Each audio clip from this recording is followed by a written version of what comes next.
Welcome to NTD News Today. I'm Kevin Hogan. Let's take a look at our top stories. A judge orders former President Trump to provide more evidence in his bid to get back materials seized by the FBI.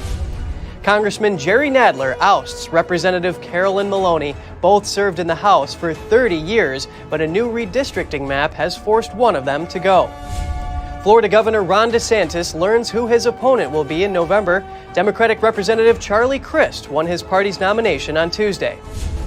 Some Democrats are using GOP messages in their campaign ads. A few are going directly against Washington.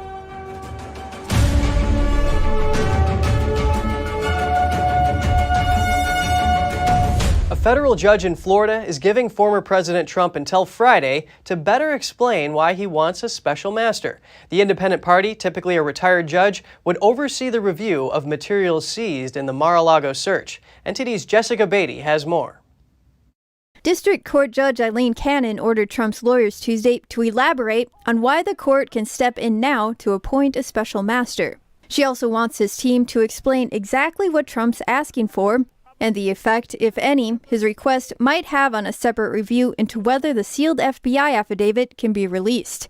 Trump filed the motion asking for a special master Monday. It raised concerns that Trump's constitutional rights had been violated. It argued because of how the Justice Department and the FBI have treated Trump, they cannot be trusted to handle the Mar-a-Lago items properly. So Trump's team wants someone impartial, not Republican or Democrat, to take a look at what the FBI seized and return anything that should not have been taken. For example, information protected by attorney-client privilege or other forms of privilege. In response to Trump's motion Monday, a DOJ spokesperson said the August 8th search warrant at Mar-a-Lago was authorized by a federal court upon the required finding of probable cause. They also said the DOJ is aware of Trump's new motion, and the U.S. will file its response in court. Meanwhile, a newly surfaced government letter shows that the Biden White House, at the DOJ's request, signed off to have the FBI examine classified documents Trump had turned over to the National Archives, or NARA. NARA's acting head, Deborah Wall, wrote the letter to one of Trump's attorneys in May. It was about the back and forth whether federal law enforcement is allowed to conduct a national security review of the material, or if it should be shielded under Trump's executive privilege. Wall said she asked the White House and the DOJ for guidance. The letter indicates the Biden administration didn't think a former president could assert executive privilege over material he handed over to NARA. Wall eventually gave the material to the intelligence community. Jessica Beatty, NTD News. Congressman Jerry Nadler won his primary in New York on Tuesday. He beat his longtime colleague, Representative Carolyn Maloney. The two incumbents were forced to run against each other after new districts were drawn in the state. NTD's Jeremy Sandberg has more on Nadler's win.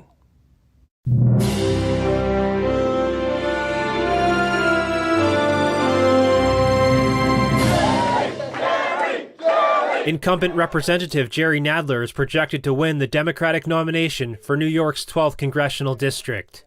Nadler has around 55% of the vote to Carolyn Maloney's 24%. A third competitor, Suraj Patel, got around 18% of the vote. Now I stand before you tonight deeply humbled to be your Democratic nominee for New York's 12th congressional district. Nadler thanked Maloney for her work over the last 30 years. The 15-term incumbent lost her seat in the defeat. When I thank her for her decades of service to our city. New redistricting maps merged much of their longtime congressional districts. Neither candidate was willing to run in another part of the city. Nadler, who is 75, was first elected to Congress in 1992. He is chair of the House Judiciary Committee and led both impeachments of former President Trump. Nadler was endorsed by Senate Majority Leader Chuck Schumer. He will face Republican nominee Michael Zumbluskis in November's general election. He's likely to win and keep his seat in the Democrat-favored city of New York. In New York's 10th congressional district, Daniel Goldman won the Democratic nomination and ousted first-term Representative Mondaire Jones. Goldman is a former federal prosecutor who served as counsel to House Democrats in Trump's first impeachment inquiry. He will face Republican nominee Benin Hamden in November. Jeremy Sandberg, NTD News.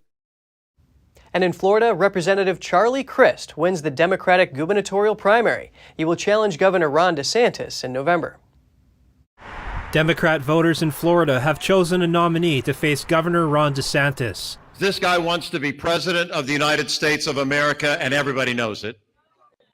However, when we defeat him on November 8th, that show is over. Charlie Crist beat Nikki Fried and two other competitors in Tuesday's primary with around 60% of the vote. Fried had around 35%. Crist was once a Republican who served as Florida's governor from 2007 to 2011. He's also served 2 terms in Florida's state Senate and was Florida's Attorney General in 2002. He is currently a congressman for Florida's 13th district and is endorsed by House Speaker Nancy Pelosi. And in Florida's Senate race, Val Demings easily won the Democratic nomination with over 80% of the vote. She gave a victory speech on Tuesday. An America that will come together regardless of who we are, the party that we are in, where we live. Demings is a former police chief of Orlando, Florida. She will face incumbent Senator Marco Rubio. Rubio had a few words for Democrats at a primary night event.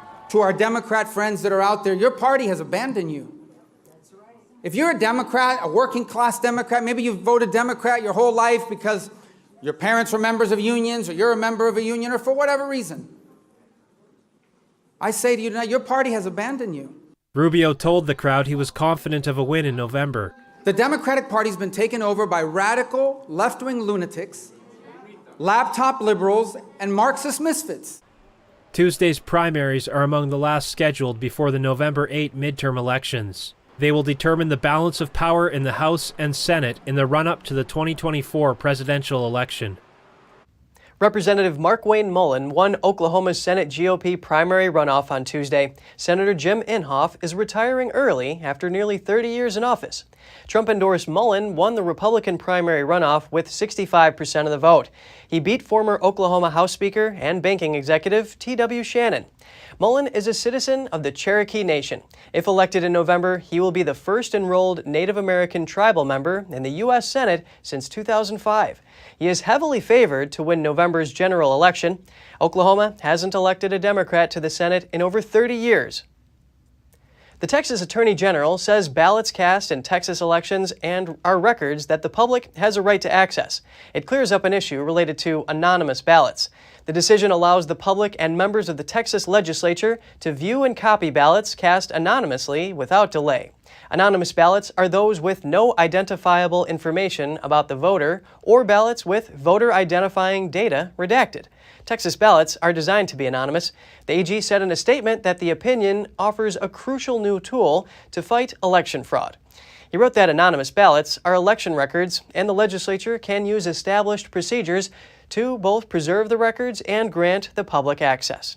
The opinion replaces one established 34 years ago that made ballots confidential for 22 months after an election. A Texas state representative and a state senator both requested an updated opinion from the AG last year. And more than 24 Baltimore voters just recently received their 2020 election ballots. The U.S. Postal Service found a tray of undelivered mail on August 5th this year. A spokesperson told WMAR-TV that the mail, quote, was from year 2020 and contained what appeared to be 26 blank ballots mailed from the Baltimore City Board of Elections to addresses with a Baltimore zip code. He said the envelopes were finally delivered on August 6th. The Postal Service says it regrets the late delivery and plans to go over procedures before the next general election. One of the Baltimore residents who just received his 2020 ballot says he likely won't rely on mail-in voting in the future.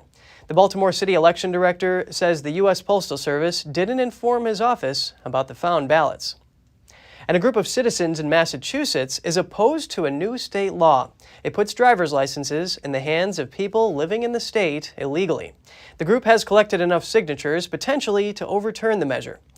They have well over the 40,000 signatures required. That means voters, not lawmakers, will vote to decide if illegal immigrants will be given driver's licenses. Many of the signature collectors reportedly withstood violent attacks. That includes one volunteer who said he was punched in the face by a man who was yelling at him in a foreign language outside of a Walmart. In a sworn statement, the police said He said the police arrived and took no action against the alleged assaulter. The law to let illegal immigrants drive passed on June 8th when lawmakers overrode the governor's veto. The state's Republican governor warned that issuing driver's licenses to people residing in the state illegally would lead to voter fraud, since anyone issued a driver's license in Massachusetts is automatically registered to vote. Supporters of the law say it would make illegal immigrants safer drivers, since they would take the same road test that citizens take. Midterm elections are coming up, and candidates are trying to win the support of voters. Some Democrats are using Republican talking points in their videos. Here's more on that story. Some Democrat candidates are distancing themselves from their party and Washington now that the midterms are coming up. Democrat Representative Dan Kildee of Michigan launched an ad in July saying that he stood up against others in his own party. To cut the gas tax and to hire more police officers. And unlike others, I think members of Congress should be banned from buying stock while in office. Their families, too. I'm Dan Kildee, and while none of this will make me popular in Washington, I approve this message because I'm... Democrat Representative Jared Golden of Maine also used inflation and the so-called Inflation Reduction Act as talking points for his ad. I was the only Democrat to vote against trillions of dollars of President Biden's agenda because I knew it would make inflation worse. I've stood with law enforcement against defunding the police. I support cutting the gas tax and increasing domestic oil production. Democratic Lieutenant Governor for Pennsylvania John Fetterman posted an ad called Blame Washington. It's Washington's fault. They set the rules, weakened our supply chain, and spiked inflation. But we can fix our economy. We must make more stuff in America. Cut taxes for working families. Congress shouldn't play in the stock market and take on anyone that gets in the way. Democratic strategist Ken Walling told Fox News it's not surprising some Democrats seem more independent. In every election cycle, you'll see many incumbent Democrats and Republicans running against Washington. He says that's why Congress's overall approval ratings are usually pretty low, while individual members of Congress have higher approval ratings in their districts. GOP political advertiser John Brabender told Fox News he thinks these Democrats are going against Biden because they believe the president's approval will not improve before the midterms. Now we turn to a multinational investment company that is facing backlash. State lawmakers are calling out the firm for prioritizing environmental, social, and political objectives over returns. Our next guest is an award-winning journalist from Liberty Sentinel Media who has written many publications for the Epoch Times. He offers insight on the controversy. Joining us now to discuss the controversy surrounding Blackrock is Alex Newman, who is an author and senior journalist and president of Liberty Sentinel Media. Pleasure having you on, Alex. Great to be here. Thank you so much, Kevin. 19 attorneys general are demanding Blackrock end its alleged agenda for green energy and progressive ideas and prioritize profits instead. What's your reaction to this? Well, we do have 19 Republicans attorneys general, and there's probably more waiting in the wings. And what they're saying here is that these actually look like legal violations because under the laws of many of the states, companies that invest money like this, their sole responsibility as a fiduciary is to make money for their clients. It's not to worry about global warming or ESG, the environment, social governance, gender, and all these types of things. And so these attorneys general are saying, look, a lot of our state money is invested with these banks. A lot of our pension funds for our public employees in our states are invested in Blackrock, and you're squandering away their money going after, carbon emissions and things like this that are not part of your job description. They also allege some other legal violations. They raised the issue of potential antitrust here. So it's a very, very significant concern, I think, for Blackrock. And I think they are addressing it. Their head of global communications reached out and sent a statement and said, tried to defend the company and said that clients like these things and they're just trying to do what they think clients want them to do. Yeah, for example, Blackrock defended itself, saying many of their clients make their own decisions on their portfolios, and some said that some choose to invest in a mix of traditional energy companies and renewables. What do you make of this? Yeah, and that's true. But what these attorneys general are saying, and it very much looks to be true, is that Blackrock is deliberately working to divest from companies that deal with traditional fuels, with hydrocarbon fuels. They're looking to promote this net zero agenda. And they're doing this very deliberately. This isn't something that's happening in the background. They're joining associations and networks and alliances where the corporate members are committed to achieving these goals. And again, these goals have nothing to do with earning returns for clients, being good stewards of client money. And in this case, again, these attorneys general represent states that have a lot of money invested in Blackrock, and some of them actually represent states that have a vested interest in the hydrocarbon fuel and energy companies and things like this. So some of these states, their economies depend on these things. So to have this company like Blackrock taking their money, the state's money, and using it to wage war against the industries that make up the backbone of those states' economies, you can imagine why that would be problematic, in addition to all the alleged potential legal violations. And what do you think is going to happen in the future with Blackrock? Well, Blackrock was given until August 19th to respond. They have been, I think, doing some PR work, and we'll have to see. I spoke with some of these attorneys general, and they said that this is just really the beginning of the process. There are going to be investigations. They also said that in the upcoming legislative session, I think for most states that'll start in 2023, there's almost certainly going to be legislation dealing with this kind of thing. And in parallel with this, there's another effort also made up of, I think, 15 or 16 states. I've spoken with some of the individuals involved, including the state treasurer for the state of West Virginia, where they are actually trying to blacklist some of these financial institutions, including Blackrock, because of their commitment to destroying the hydrocarbon fuel, the fossil fuel sector. Well, this is very consequential. I mean, Blackrock is a behemoth. They invest $10 trillion. Alex Newman, Liberty Sentinel Media, thank you so much for your time. Thank you, sir. Coming up, a small town in New Mexico is having a water crisis. The city only has a few weeks left of drinking water, so how did it get to this point? Find out more after the break.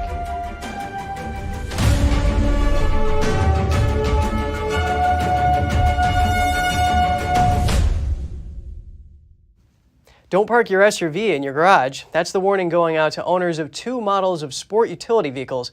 On Tuesday, the Department of Transportation shared this warning with owners of Hyundai and Kia SUVs that were recently recalled due to fire risks. Over 245,000 Hyundai Palisade and 36,000 Kia Telluride vehicles were recalled last week. The South Korean automakers said tow hitches on the vehicles could allow moisture in, causing an electrical short circuit that could lead to a fire. No fires or injuries due to the issue have been confirmed. This affects Hyundai Palisade and Kia Telluride vehicles made between 2020 and 2022. The DOT said owners should park those vehicles outside and away from their homes until their vehicles are repaired. Hyundai offers an interim repair for its SUVs, but that's not the case yet for Kia. Both automakers say they will notify affected owners once a full repair is available. A plane headed to San Diego was diverted back to Seattle shortly after takeoff Monday. According to Alaska Airlines, there was a problem with one of the engines. An airline representative said Flight 558 reported an unusual vibration on the left side of the aircraft. A passenger on the flight took these pictures showing the plane's left engine. The aircraft was able to return to the airport and land safely. According to the airline, part of the metal housing for the engine detached from the plane. No injuries were reported. The passengers were all rebooked on a later flight. At last check, the cause of the issue was still being investigated. And now over to New Mexico, a college town by the name of Las Vegas is having a water crisis. The town only has less than 30 days of drinking water left. Here are the details. We are looking at only about a few weeks of water supply left. The clock is ticking on the water supply for Las Vegas, New Mexico, a college town and economic hub for ranchers and farmers.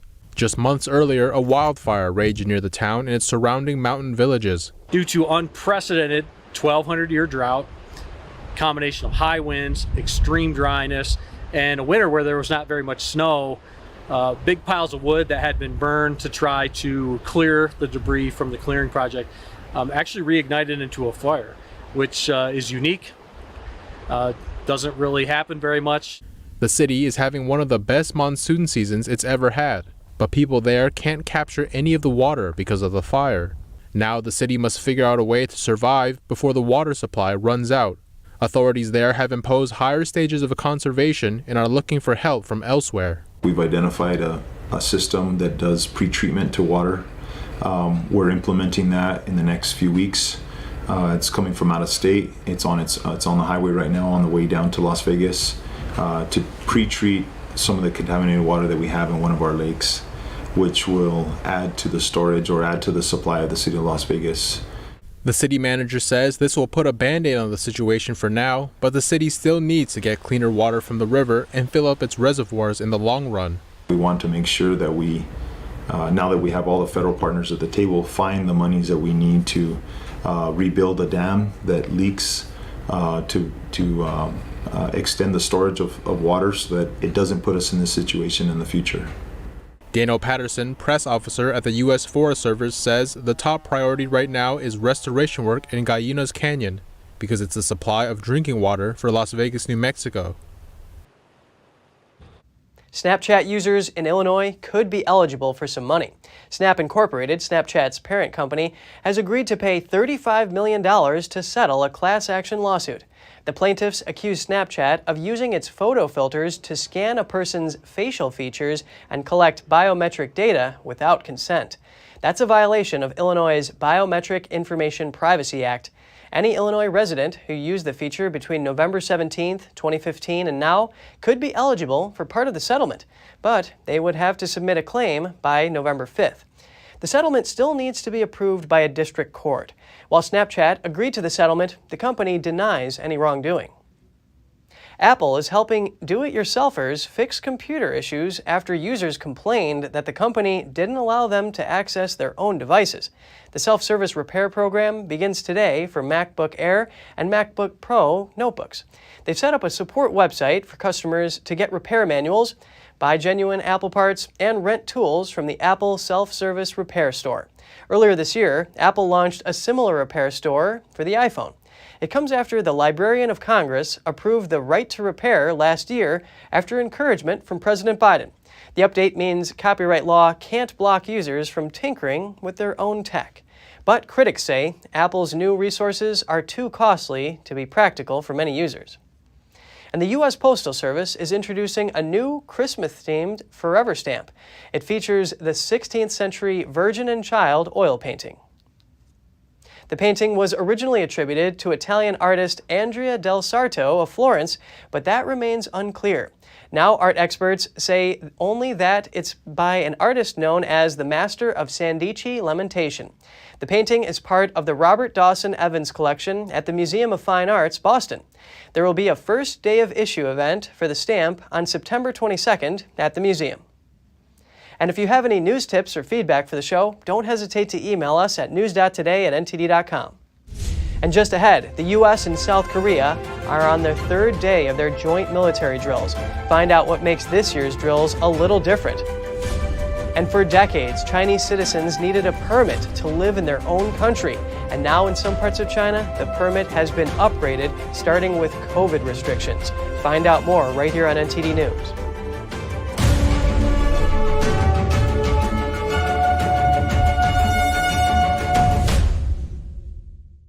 Freedom is not free, and neither is the truth. In order to bring you the facts, our reporters are out there on the front lines getting the true story. Some of them served 10 years of prison in China. We've been censored on social media. Our Hong Kong printing offices were set on fire, and we've been repeatedly attacked by the Chinese Communist Party. But no matter what, we believe that you deserve the truth, and so we'll continue to bring the truth to light. Head on over to getepic.com and try honest journalism that is based in truth and tradition. We'd love to have you on board.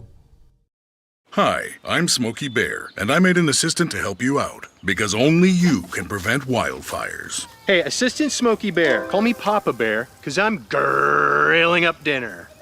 Do you get it? Yes, good job. So, what should I do with all these coals? Don't just toss them out. Put them in a metal container because those embers can start a wildfire. I understand. The stakes are high. Ha, ha, ha, ha. See, Smokey thinks I'm funny. That was a shooting gallery up there. I could hear the tremble in his voice. She suffered a fairly severe beating, and the video is pretty graphic. Justice for us seems almost impossible. It's not fun to watch somebody die, and they knew she was in mortal peril. They have not asked the hard questions. Why was the Capitol intentionally unsecure that day? The FBI had information about security concerns before January 6th. They're out for blood, and they're getting it. They appear to be winning. Were the actions of the Capitol Police out of line? Were there violations in use of force? Now I describe it as an inside job. I'm ready to do whatever God calls me.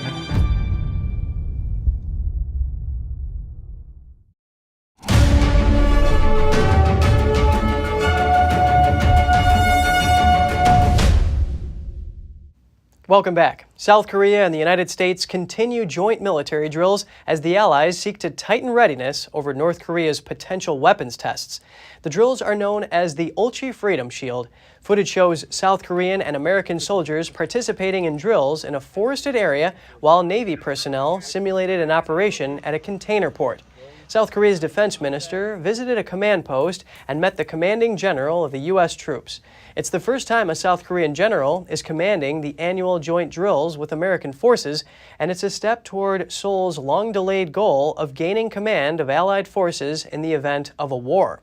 The annual summertime exercises kicked off on Monday and are scheduled to end September 1st. The South Korean president says he hopes it will boost deterrence against North Korea. In addition to the joint drills with the U.S., South Korea is also holding civil defense exercises this week. The latest is an anti-terror drill simulating a chemical and drone attack at a shopping mall. The drill involved around 230 people from 12 organizations, including Special Operations Command, a special police squad, a fire station, and Chemical, Biological, and Radiological Protection Command. Firefighters scaled the building to rescue people from imagined attackers, while an explosive disposal team removed a mock chemical bomb. The civil defense drills began on Monday and are set to finish up on Thursday. The goal is to check the country's crisis management and emergency preparedness. It's the first nationwide government drills since the CCP virus pandemic. Stepping up from a health code developed during COVID-19 pandemic, some areas in China now mandate electronic residence permits, and Big Brother is watching you 24/7. Here's that story. A province along southeast China's coast is ramping up control measures on its citizens. Authorities in Guangdong are launching what they call electronic residence permits. They are now mandatory for all residents in the province. To apply, locals must first register their residency and ID information with local police. They are then assigned a digital barcode called the Living in Guangdong Code. Social media posts reveal that community workers and volunteer police are going door to door, directing people to register. The barcode program was launched this March. It's an upgraded version of the health codes used in China for contact tracing and pandemic control.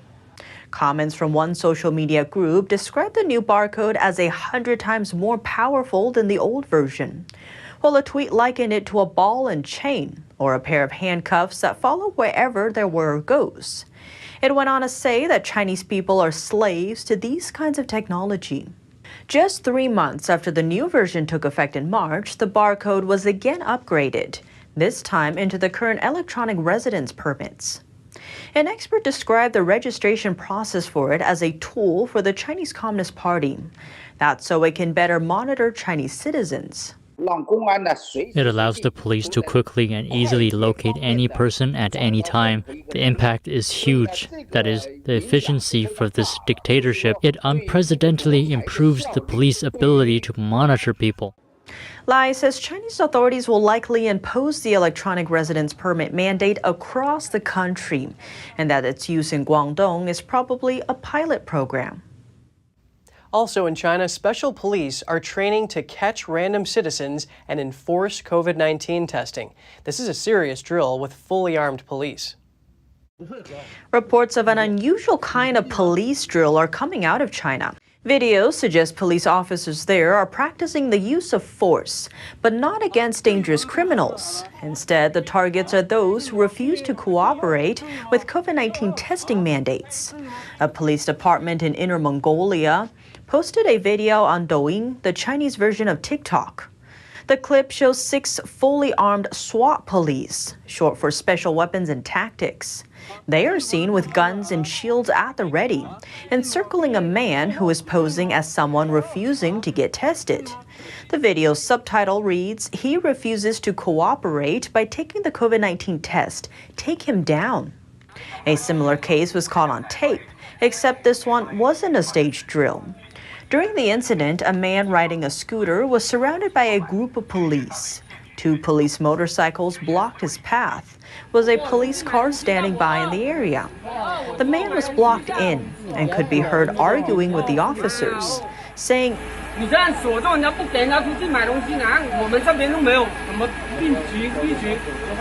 his comments may have offended the police, as he was heard repeatedly explaining that he wasn't accusing them of anything.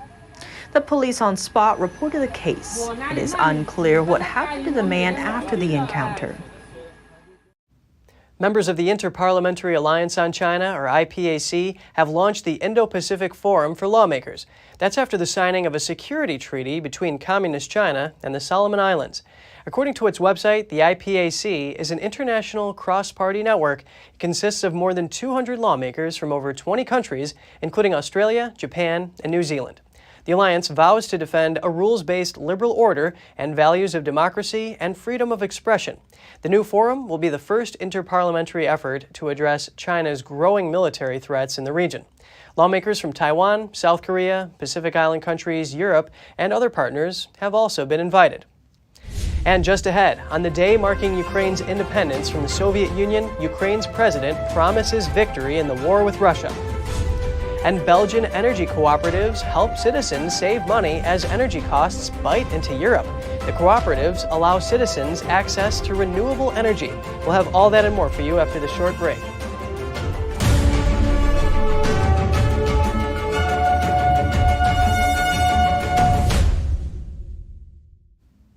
Ukraine's Independence Day falls exactly 6 months into the war with Russia. Celebrations were subdued amid fears of attack, but President Volodymyr Zelensky promised victory.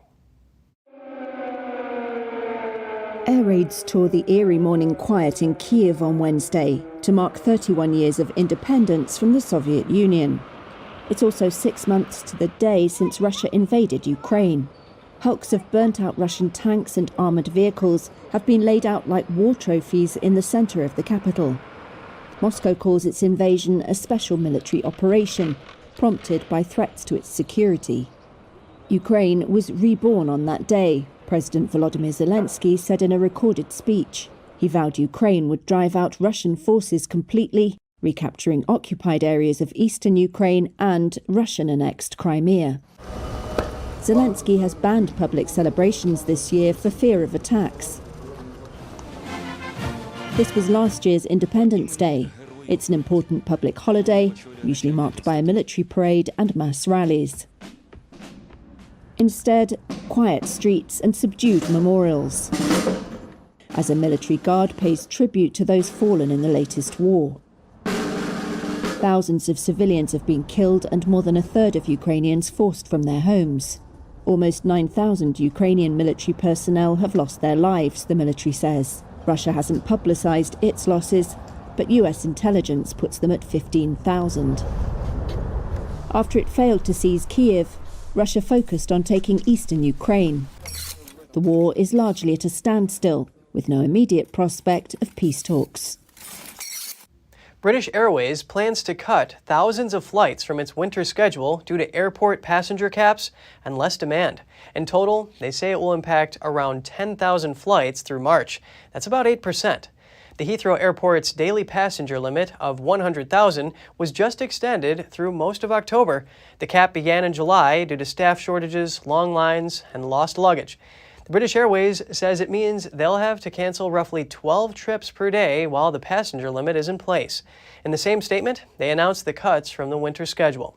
The airline says customers will be offered another flight with British Airways or another airline, or given the option of a refund. Belgium has dozens of local energy cooperatives. These groups are seeing a huge spike in demand as the energy crisis hits consumers.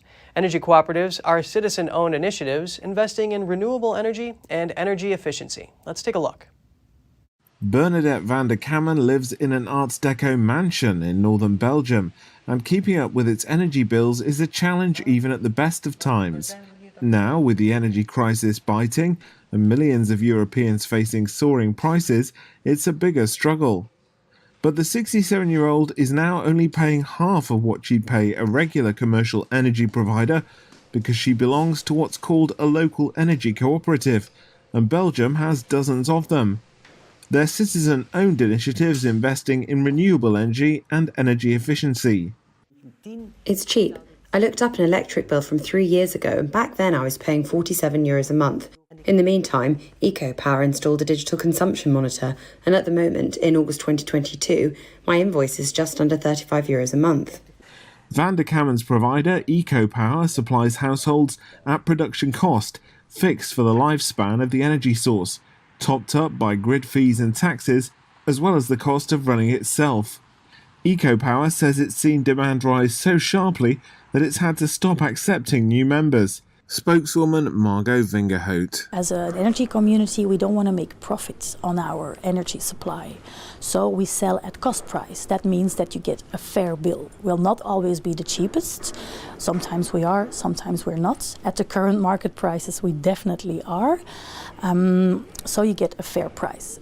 Vingerhout says it's an answer to what she calls a triple crisis: climate change, geopolitics and price inflation. EcoPower is now Belgium's biggest energy cooperative, with wind turbines and solar panels supplying 55,000 homes. Other Belgian cooperatives have also seen a huge spike in demand. There are about 40 energy cooperatives supplying power to some 2% of Belgium's households. A 130-foot-long super yacht recently sank off the coast of southern Italy. The video from the Coast Guard captured the scene. In the footage, the yacht is seen slowly tilting until it's fully submerged. It reportedly sank about 9 nautical miles off the coast of Catanzaro. The vessel, named My Saga, was flying the flag of the Cayman Islands. It began taking on water after setting sail. Coast Guard patrol boats were then dispatched to the scene. Rescuers managed to pull out the 5 people on board, and no one was injured. A tugboat company was then hired to save the vessel, but poor weather conditions and the position of the yacht made the mission difficult, and the effort sadly ended up in failure. If you have any news tips or feedback for the show, don't hesitate to email us at news.today@ntd.com. And still to come, Mexican journalists protest after a reporter was killed. It's the country's deadliest year yet for media workers. A group claims violence against journalists has skyrocketed. An ambitious train project by the Mexican government is facing opposition from local communities. It would connect beach resorts and Mayan archaeological sites on the Yucatan Peninsula. Stay tuned for more right here on NTD News.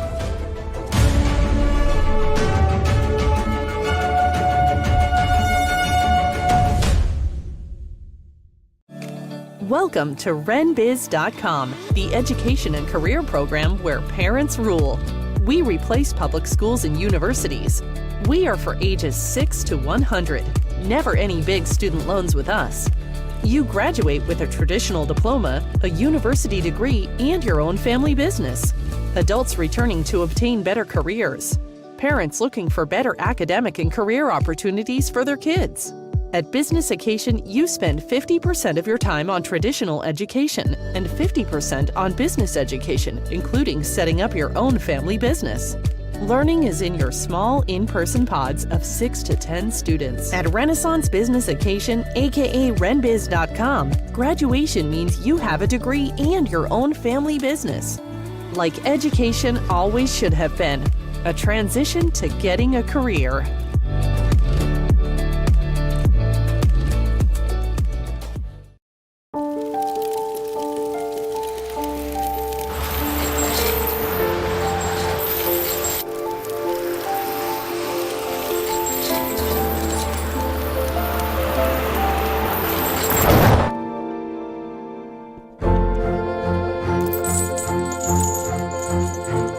Did you know dragging chains can spark a wildfire?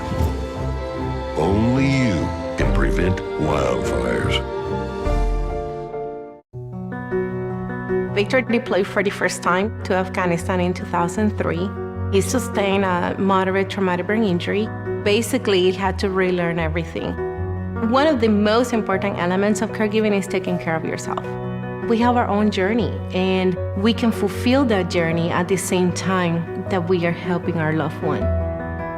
Visit aarp.org/caregiving for a free military veterans guide to navigate your caregiving journey.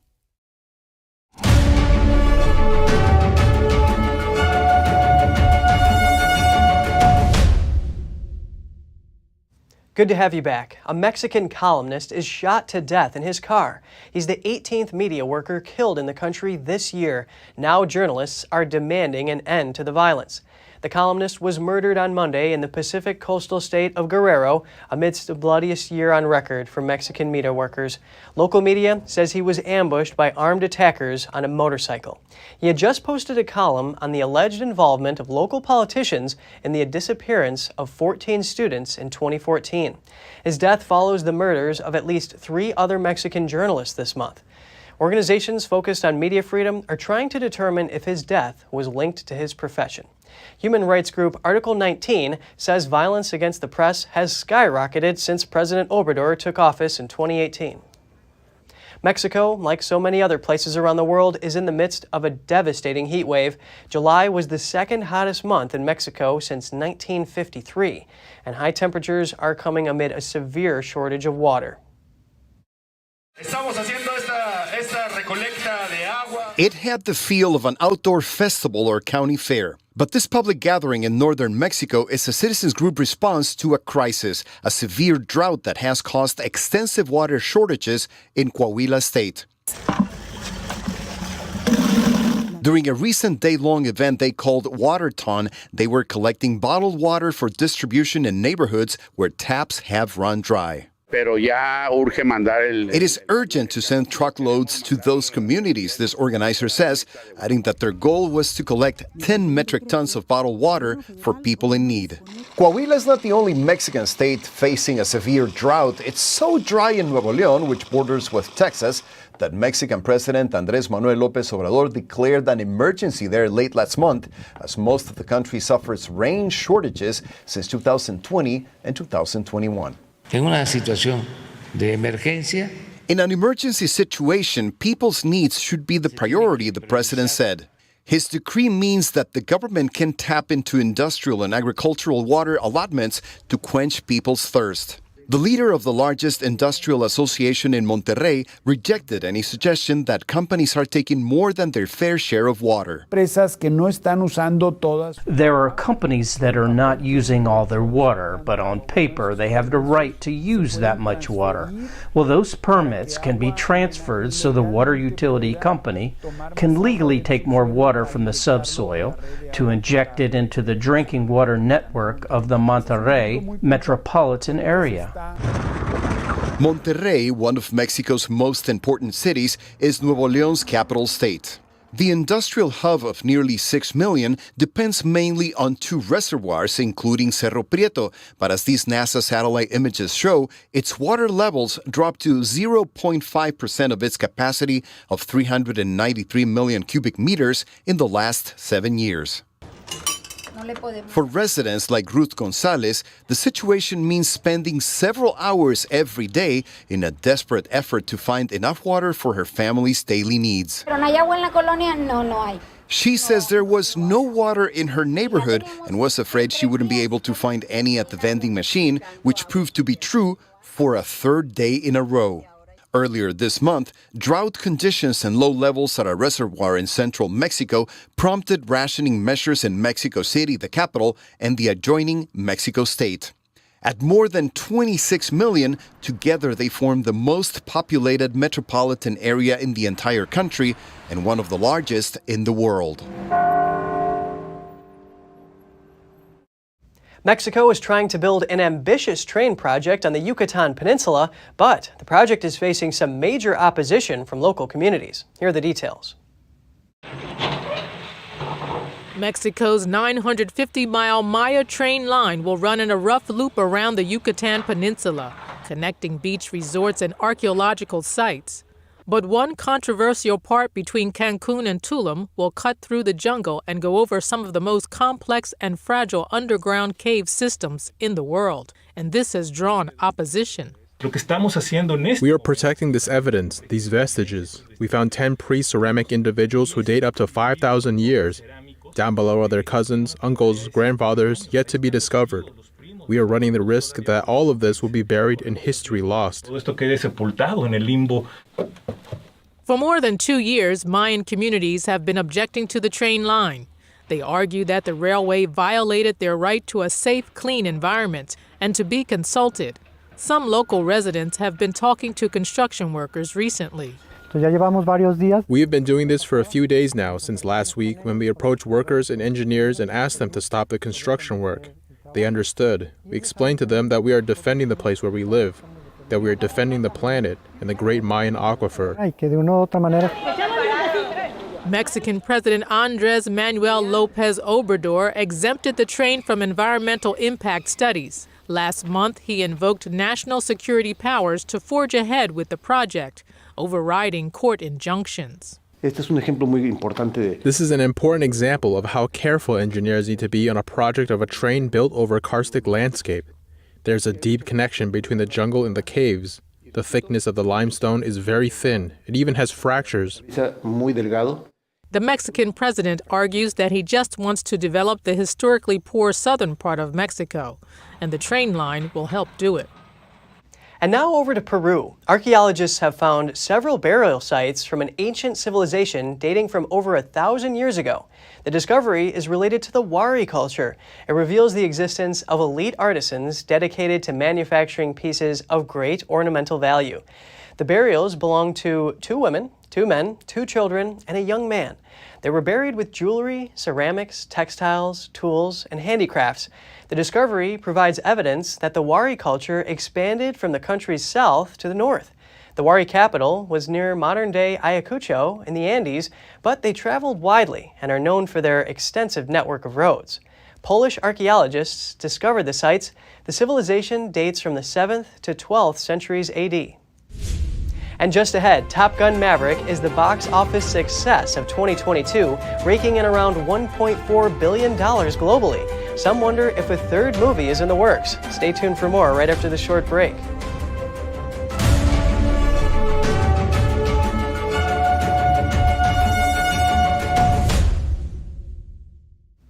Top Gun Maverick has made more than $1.3 billion worldwide, becoming the top-grossing movie of the year, and you can now watch it at home.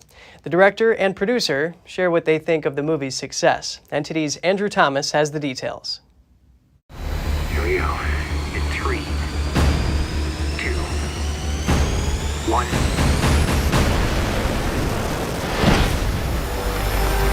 Top Gun Maverick is the biggest box office success of 2022 so far, raking in around $1.4 billion globally.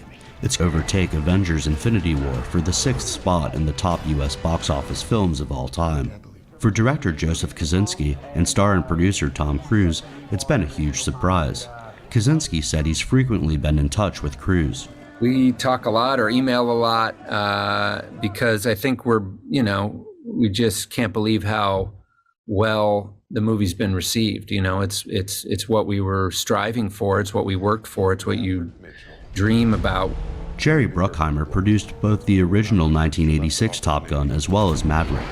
He believes he has the answer to the box office success. Tom has made so many films with so many talented actors and writers and directors, and we're the fortunate ones who've taken that knowledge that he's learned through those years, and he's imparted it in Top Gun, and that's why it's the big success that it's become. Top Gun Maverick is now available digitally, but it's still thriving in theaters. Many believe the film has helped movie theaters rebound from the pandemic.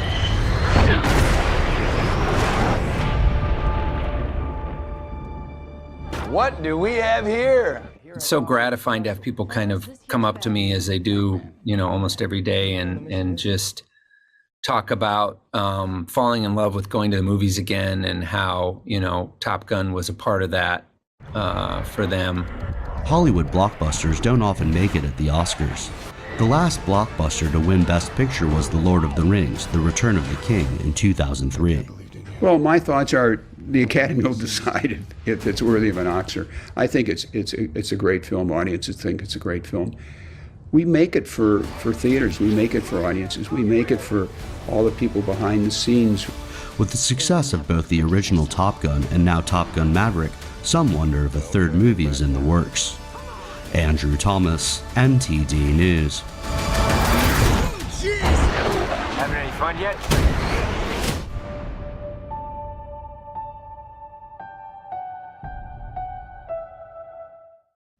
Movie lovers, listen up. Moviepass is coming back. The subsidized ticketing subscription service is set to relaunch on Labor Day. With Moviepass, you used to be able to watch a movie a day for $10 a month. This time around, a monthly subscription price is expected to include a number of credits to use at U.S. theaters each month, and prices will vary depending on the plan and number of credits. However, this time, Moviepass isn't just for anyone. If you want to get in on it, you'll first have to join a wait list and then be chosen. You can sign up on the Moviepass website starting Thursday morning. If you make the cut to get one, you will be notified on Labor Day, September 5th. Summer fruits are abundant at the moment, and there are so many different ways you can eat them. Let's get a few ideas. Here's Gina Marie with Strong Mind and Body.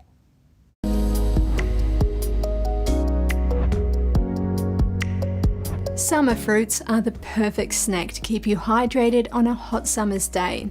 In-season fruits can include mangoes, coconuts, pears, strawberries and peaches.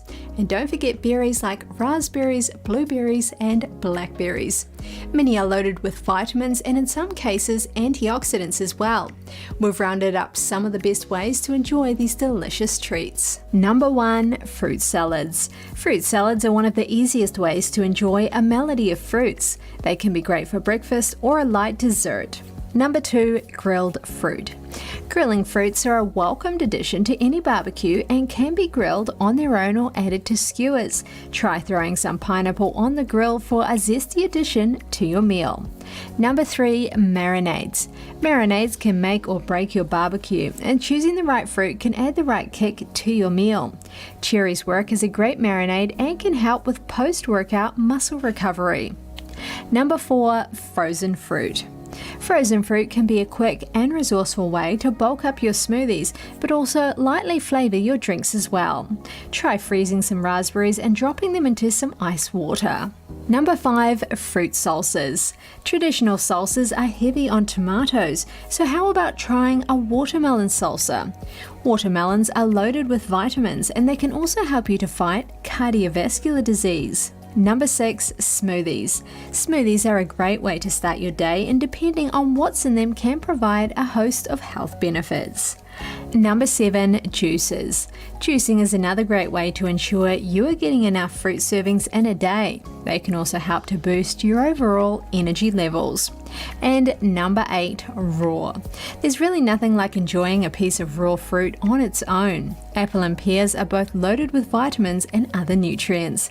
So there you have it, 8 ways to eat summer fruits. Windsurfers gathered for a traditional marathon in Lake Silvaplana, Switzerland, but this year the format of the race was quite unlike previous ones. The event, known as Engadinwind, is one of the most famous water sport events worldwide. It's also the oldest windsurfing tournament in the world. Typically, it features some 200 participants from 15 countries. They surf on 2 lakes for over 1 week. But this year, tricky wind conditions forced organizers to change the way they compete. A timed 1-hour race was set between 2 buoys on the lake instead. The winner is whoever performs the most rounds between the markers. Windsurfers from Britain and Israel won the men's and women's titles. The riders were competing in the IQ foil class. This is the updated board and sail design set to be used in the Olympics in 2024. Fair warning, once you hear this, you can't unhear it, and it's a little terrifying. It's the sound of a black hole.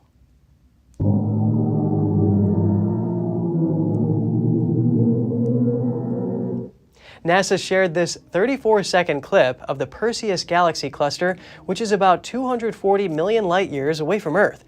Scientists say the black hole sends out pressure waves that cause ripples in hot gas, which can be translated into a note. To be clear though, the actual note is one humans can't hear. It's about 57 octaves below middle C. But the folks at NASA say they shifted the note so we could hear it, amplified it, and then mixed it with other data they have about black holes. That's all for today's program. We're really glad to have you with us. Please send us an email if you'd like to tell us something. We're going to put it on screen. For podcasters, that's news.today@ntd.com. I'm Kevin Hogan, NTD News, New York City.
Thanks for watching us on YouTube. Did you know YouTube only keeps selective videos on its platform? So if you want to make sure you get the full picture, just subscribe to our newsletter. Go to newsletter.ntd.com and sign up. It's free.